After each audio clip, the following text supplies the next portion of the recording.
그때에 분봉왕 헤롯이 예수의 소문을 듣고 그 신하들에게 이르되 이는 세례 요한이라. 그가 죽은 자 가운데서 살아났으니 그러므로 이런 능력이 그 속에서 역사하는도다. 전에 헤롯이 그 동생 빌립의 아내 헤롯디아의 일로 요한을 잡아 결박하여 옥에 가두었으니 이는 요한이 헤롯에게 말하되 당신이 그 여자를 차지한 것이 옳지 않다 하였음이라. 헤롯이 요한을 죽이려 하되 무리가 그를 선지자로 여김으로 그들을 두려워하였더라.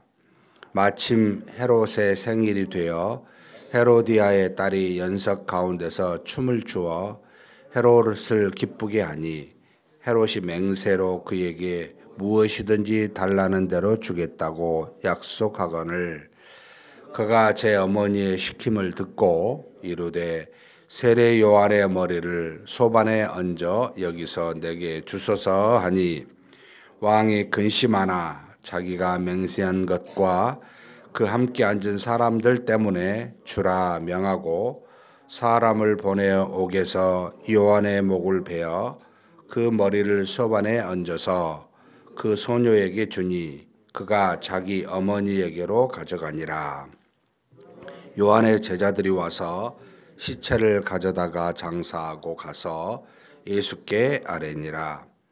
예수께서 들으시고 배를 타고 떠나사 따로 빈들에 가시니 무리가 듣고 여러 고을로부터 걸어서 따라간지라.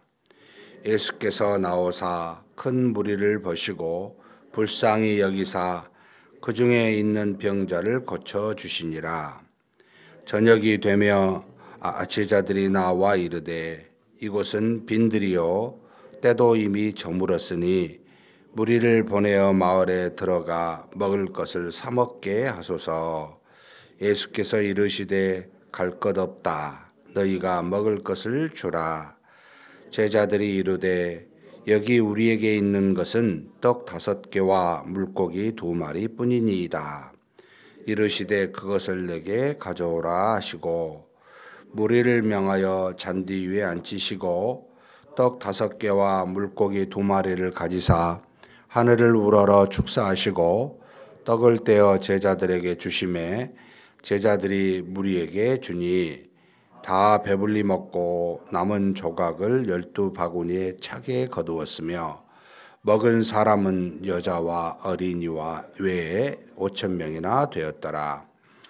예수께서 즉시 제자들을 재촉하사 자기가 무리를 보내는 동안에 배를 타고 앞서 건너편으로 가게 하시고 무리를 보내신 후에 기도하러 따로 산에 올라가시니라. 저물매 거기 혼자 계시더니 배가 이미 육지에서 수울이나 떠나서 바람이 거스름으로 물길로 말미암아 고난을 당하더라.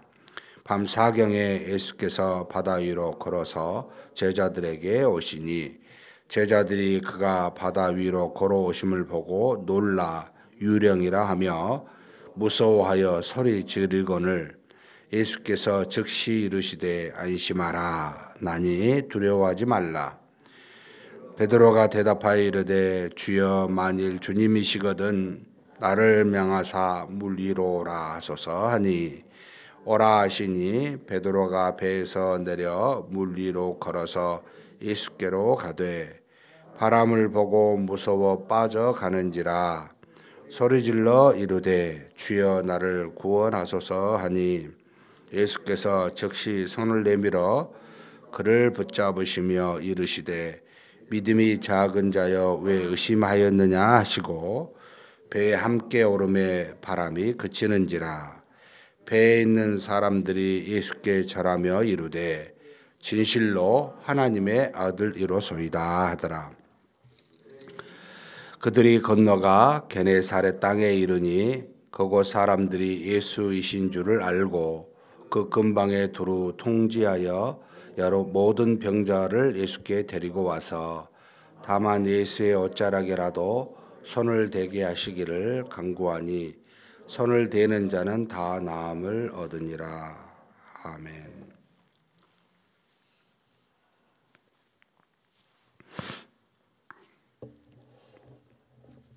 마태복음 14장은 예수님께서 행하면서 이제 보여주시는 하나님의 아들로서의 능력이 어떠한지를 그렇게 증거하고 있는 내용입니다. 먼저 이제 헤롯, 여기 지금 분봉왕 헤롯이 나왔는데, 이 헤롯은 예수님이 어렸을 때 그 베들레헴 근처를 2살 밑으로 전부 죽이라 했었던 그 왕이 아니고 그의 아들입니다.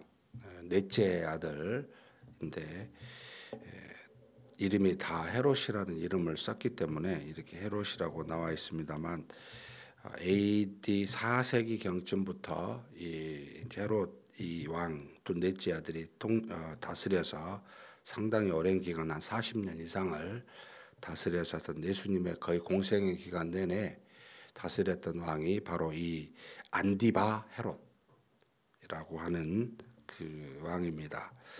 이에게 이제 따라다니는 스토리는 우리 여기 성경에 지금 나와 있습니다만, 세례 요한을 죽인 자입니다.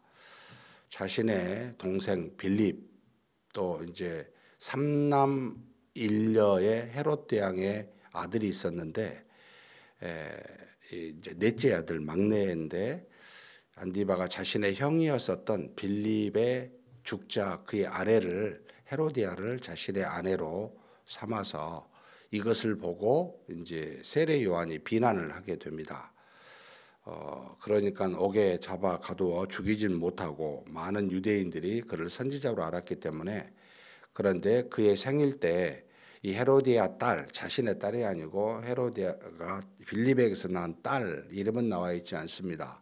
춤을 추어서 그를 즐겁게 하니까 많은 사람 앞에서 무엇이든지 명하면 내가 들어주겠다 하니까 자신의 어머니 헤로디아의 말대로 세례 요한의 목을 따서 정반에 가져다 주라라고 해서 그 맹세대로 결국은 세례 요한을 근심하면서 죽였었던 왕이 헤롯이었습니다. 그런데 예수의 소문을 듣고 어떻게 이것을 해석을 하게 되냐면, 야, 이 세례 요한이 죽었다가 다시 살아났구나, 이렇게 받아들이게 됩니다.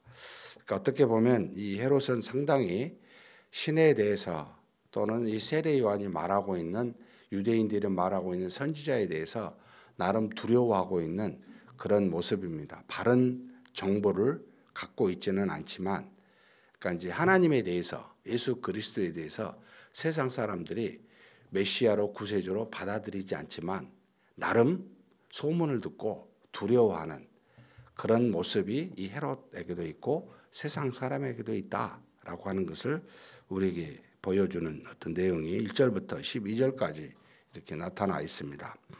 그리고 난 다음에 예수님께서 이제 보여주신 두 가지 유명한 오병이의 기적과 갈릴리 바다, 갈릴리 호숫가를 물 위를 걸어간 그 기적이 이제 이 14장에 나와 있습니다. 예수님께서 이것을 들으시고, 그러니까 세례 요한이 죽었다는 말을 듣고 배를 타고 떠나 따로 빈들에 가신다, 이렇게 지금 13장에 나옵니다. 자, 예수님께서는 살고 있는 가버나움을 떠나 빈들에 가셨습니다. 빈들이면 여러분 무슨 의미이겠어요? 사람을 피해 가신다는 거죠. 자신이 이미 널리 소문이 나서 수많은 병자들이 자신에게 와 하나님의 능력을, 자비를 구해서 그것을 경험하고자 예수님께 온 그 많은 사람들을 피해 가십니다. 왜 피하셨을까요? 물론 긍휼과 자비를 주님이 온 사람에 대해서 한 번도 거부하거나 부정한 적은 없습니다.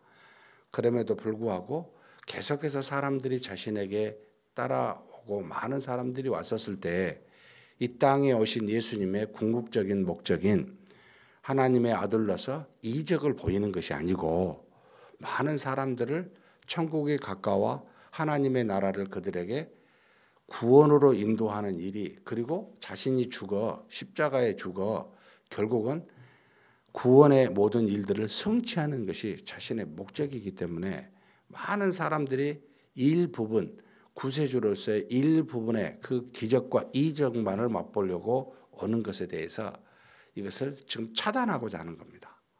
그래서 빈들에 가신다. 세상은 사람이 있는 곳은 두 가지가 따라가죠.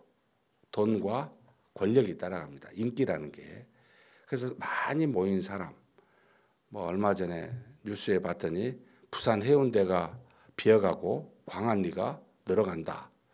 또 지금 영종도 그 큰 건물에 뭐 몇백억짜리 건물에 공실이어서 지금 뭐 엄청나게 사람이 마치 인구도 줄어가지만 상가의 중심권이 바뀌고 있는 것을 보여주면서 사람이 모인 곳에 돈이 있고 인기가 있는데 그걸 따라가는 것이 사람의 심리인데 예수님은 반대입니다. 지금.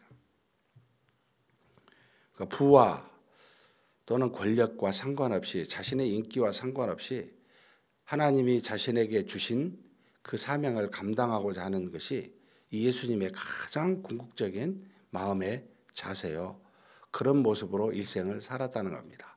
누군가에게 칭송을 받고 누군가로부터 인기를 얻어 그것으로 말미암아 즐기고 기뻐하며 사는 그런 것이 조금도 없다는 겁니다.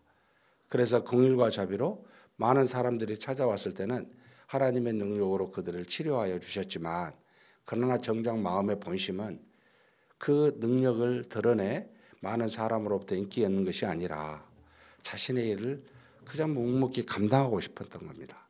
그래서 사람을 떠나 빈들에 가는 것이지요. 이 빈들이라는 말이 참 머리에 확 박히는 그런 용어이기도 합니다. 뒤에도 나옵니다만 그런데 이 무리를 듣고 사람들이 어때요? 가만히 두지 않습니다. 빈들에 가는데 무리가 듣고 여러 고을로부터 걸어서 따라갑니다. 야, 참 대단하죠. 교회의 소문을 듣고 따라오면 참 좋겠다 이 생각도 드는데 아무튼 무리들이 따라갑니다. 예수께서 나오사 큰 무리를 보시고 불쌍히 여기사 그 중에 있는 병자를 고쳐 주시니라. 무슨 말씀을 하셨는지 모르지만 교훈에 대한 말씀은 없고 그들에게 불쌍히 여기사 병자를 고쳐주시는 은혜를 베풀고 계신다는 것만 나타나 있습니다. 그런데 문제는 저녁이 되었습니다. 빈들의 저녁이 되어서 먹을 것이 없을 때 이것을 우려한 제자들이 예수님께 말씀하시면서 예수님 무리를 보내어서 마을로 가서 먹을 것을 사게 하십시오. 그러니까 무리를 흩어 보내셔야 됩니다. 이제 때가 되어서 밤이 되었는데 이 광야 같은 빈들에서는 아무것도 없으니까 보내는 것이 가지 않겠습니까? 너무나도 당연한 표현입니다. 또 그래야만 하지요. 그런데 예수님께서 뭐라고 말씀하십니까? 갈 것 없다. 너희가 먹을 것을 주라라고 말씀하십니다. 왜 이런 말씀을 하셨을까? 갈 것 없다. 너희가 먹을 것을 주라. 우리 주변에 수많은 도움을 필요로 하는 사람들에게 그냥 가라라고 말하는 것이 옳지 않는 것 아닌가. 예수님이 이것을 보았을 때 너희가 그 일을 해줘야 되지 않니? 라는 생각으로 음성으로 들립니다. 우리가 많은 주변에 있는 일들을 만날 때마다 가서 그냥 알아서 하세요. 문제가 있는데 가서 해결하세요라고 이러는 것보다 이 일들은 너가 가서 해야 도와주고 그 일들을 해결해야 되는 거 아니냐? 이런 말씀을 우리에게 하신 듯합니다. 그런데 제자들이 뭐라고 말합니까? 굉장히 현실적이고 바른 내용입니다. 여기 우리에게 있는 것은 떡 5개와 물고기 2마리밖에 없습니다. 현실로 보면 우리가 줄 수 있는 게 아무것도 없습니다. 이것 가지고 몇 명이나 먹겠습니까? 라는 뜻이지요. 이르시되 그것을 내게 가져오라 라고 하십니다. 그러니까 예수님께서는 우리에게 어떤 불쌍한 사람을 도와주라 라고 명령하셨을 때 우리에게 네 알아서 다 해. 너한테 내가 자비와 긍휼을 줬으니까 그 마음으로 해. 라는 정도로 그치지 않습니다. 하고 싶은데 없잖아요. 그렇잖아요. 없습니다. 이렇게 말하니까 예수님이 뭐라 하시죠? 가져오라는 겁니다. 없는 부분에 대해서는 자신이 해결해 주시겠다는 겁니다. 베푸는 것은 너의 마음이고 너의 의무인데 할 수가 없니? 그러면 자신한테 구하라는 거예요. 가져오라는 거예요. 내가 도와주겠다는 겁니다. 이런 믿음을 갖고 있는가? 지금 그 다음도 보면은요.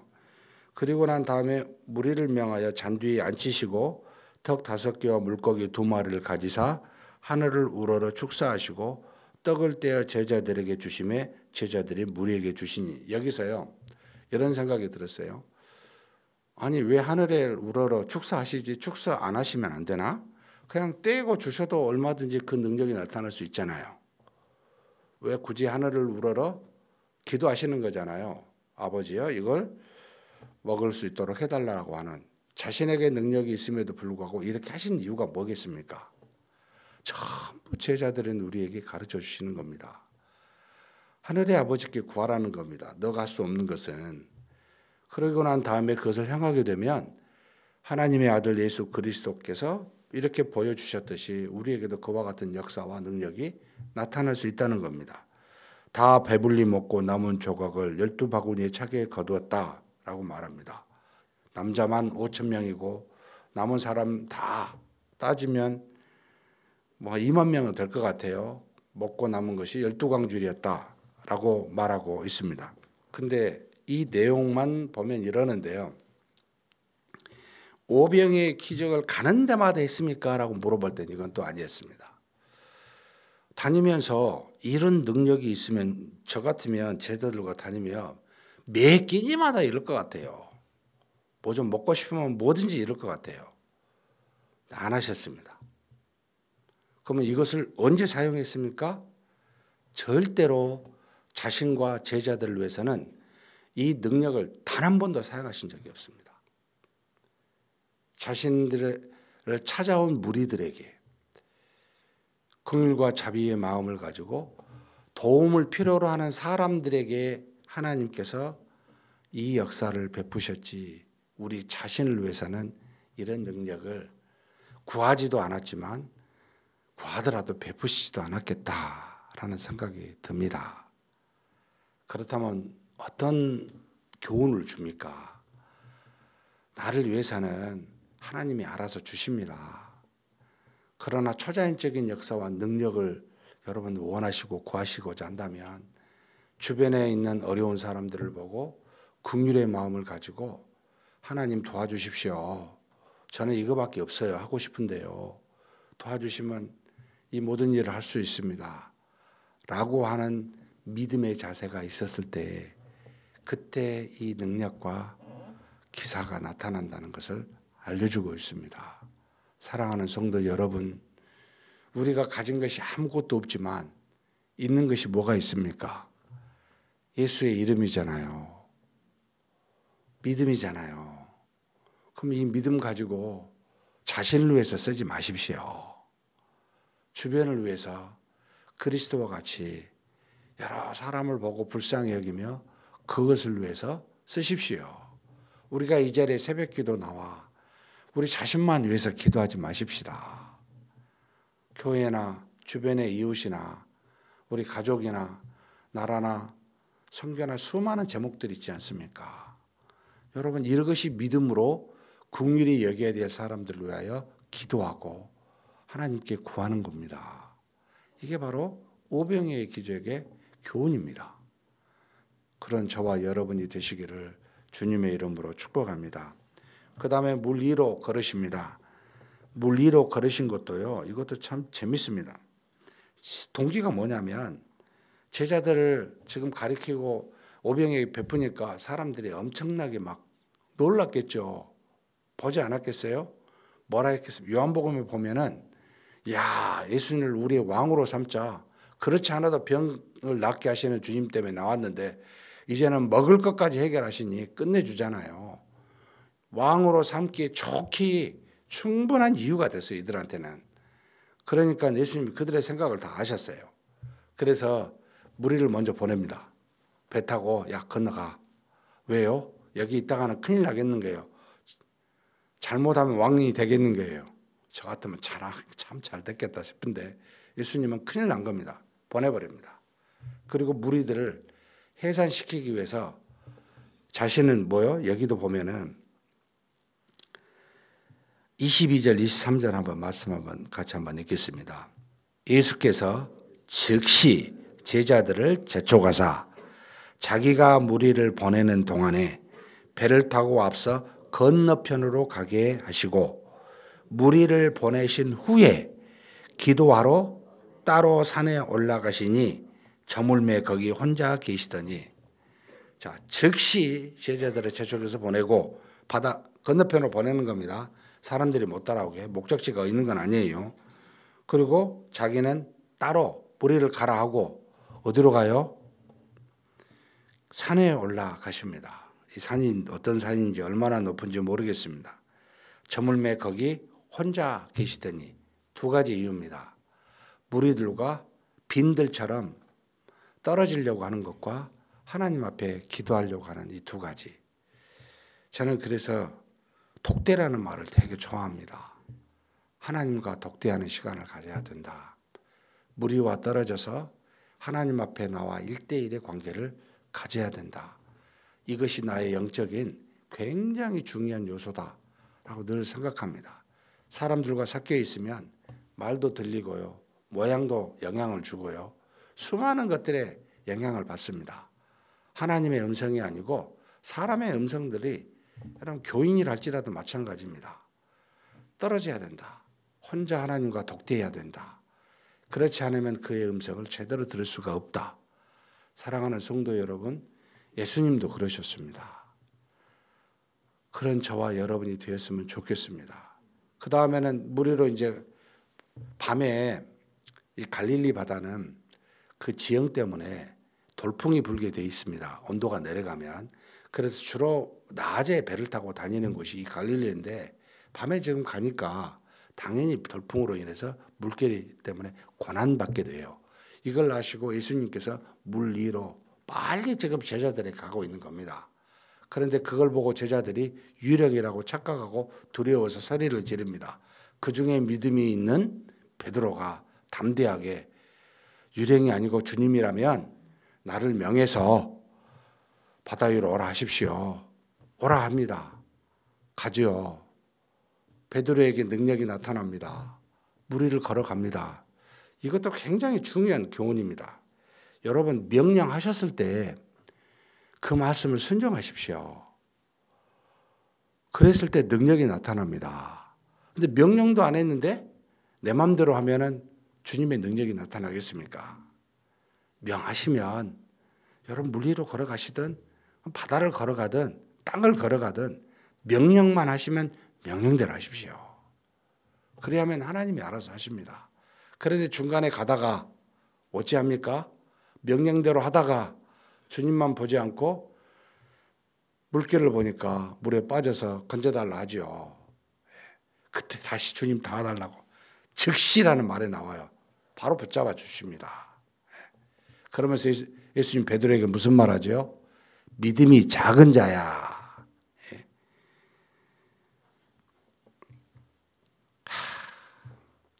처음에 믿음 명령대로 하다가 중간에 현실 보고 두려워서 물에 빠져가는, 의심하게 되는 이 믿음이 작은 자.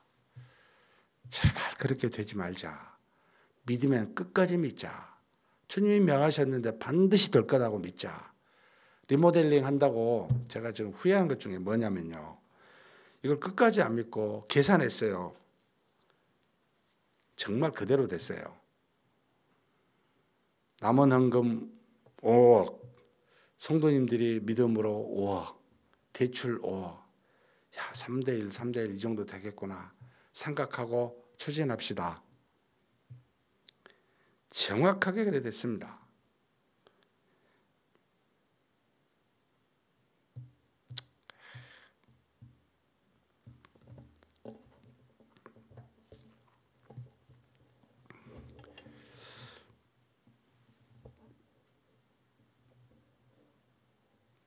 믿음이 작은 자.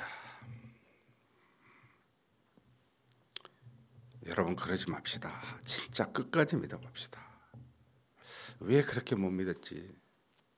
왜 살아계신 하나님을 이렇게 못 믿지? 수많은 은혜들을 받았음에도 불구하고 이 머리는 계속 인간적인 생각을 하는 겁니다. 그냥 믿고 가자. 명하시면 되는데 여러분 상상해 보십시오. 어떻게 무리를 걸을 수 있습니까? 명하시니까 되잖아요. 이걸 믿자. 그렇게 믿음을 외쳐도요, 정말 안 믿어집니다. 우리가 믿음으로 사는 저와 여러분이 되시기를 주님의 이름으로 축복합니다. 전능하신 하나님 아버지, 감사합니다. 연약한 우리를 사랑하사 구원하시고 하나님의 자녀되게 하사 믿음으로 살게 하셨습니다. 하나님 아버지, 우리를 위해서 기도하지 않고 하나님이 보내신 수많은 긍휼히 여길 만한 사람들을 위하여 기도하고 다른 사람을 위하여, 남을 위하여 간구하고 믿음으로 나아가는 우리가 되게 하여 주옵소서. 주님이 명하신 것 끝까지 하나님만 믿고 그 명령대로 순종하는 온전한 믿음 갖게 하여 주시옵소서. 우리 주님 예수님의 이름으로 기도하옵나이다. 아멘.